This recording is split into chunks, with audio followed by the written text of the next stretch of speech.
अस्सलाम वालेकुम प्यारे बच्चों, किड्स लर्निंग में खुश आमदीद। प्यारे बच्चों, हरूफ तहजी सबक नंबर 1 में हमने पढ़ा था अलिफ से खे तक।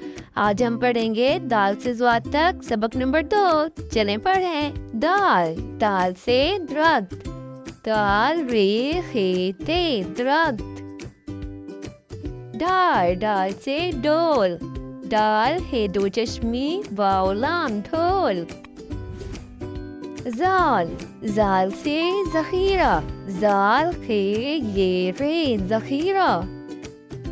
रे से रोटी, रे वाव टे छोटी रोटी। रे से आड़ू, अलिफ मद्दा रे वाव आड़ू। जे से जुबान, जे बे अलिफ नून जुबान। से साला परी, से अलिफ लाम है, साला बे अलिफ रे छोटी है बारी साला बारी।